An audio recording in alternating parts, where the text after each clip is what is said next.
Well, hey everybody, it's Brian again. Glad that you're checking out the blog again today. And this spot might look a little familiar to you because it was just 2 weeks ago that I was sitting in front of an enormous, probably 6-foot high snowdrift from the snowpocalypse that we had here in Chicago. You can go back to some other blogs and check it out. But have you ever noticed that, like, when it starts to snow, or when a big, a rain comes or wind comes, or pretty much for us it's snow. If you get a bunch of snow, you probably have said these words before, that I don't remember what it's like to have grass, or I don't know if we'll ever see the sun again, or all of these things, that the end of the world is coming. And isn't it funny how that's not true?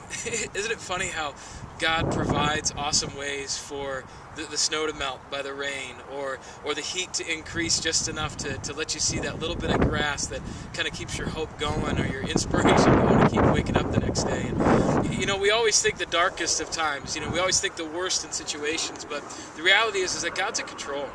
He's got some huge plans for the weather and all kinds of things that are beyond what we can see, and we just have to trust that He's in control sometimes. To think that a 6-foot snowdrift in a matter of weeks can be completely gone is beyond me. But if we relate that to our life, I think there's a lot of things that are beyond our comprehension.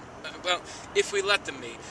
So often we get caught up in all of the bad stuff that's going on in our world. And maybe it's the husband that left, or the wife that's cheating on us, or maybe it's the kids that aren't doing very good in school, or maybe you just don't feel like the bills are being paid the way that you want them to, or you don't have the wiggle room in your finances that you wish or think that you should, or maybe you really want that baby and it's just not coming. And sometimes what we have to find comfort in is that we don't see the whole picture, that God's plan is bigger than our comprehension. But that we should trust the fact that God is going to see us through it, that God is going to be there with us, that God's going to melt the snow in our world to be able to show us the patch of grass that will keep us hopeful and keep us moving forward. But we just have to trust. We can't get so caught up in the things that are going on that seem negative that we lose sight of the fact that it's a big God that's going to do big things. And He has proven that over and over and over in our lives, that He's always there for us, that He'll never leave us, never forsake us. And sometimes we just need that reminder that the snow will melt, the clouds will part, the sun will come through, the darkness that you're feeling in your world right now will soon turn into light if you just trust God. If we don't focus on all the negatives, and we actually cling to the promises of God and the history that we have with Him of doing good in our lives, then this world takes on a whole different attitude. I love the Psalms. I love when David just is really honest. And Psalms 57 says this, starting in verse 1. Have mercy on me, God. Oh God, have mercy on me, for in you my soul takes refuge. I will take refuge in the shadow of your wings until the disaster has passed. I cry out to God Most High, to God who fulfills His purpose for me. He sends from heaven and saves me, rebuking those who hotly pursue me. God sends His love and His faithfulness.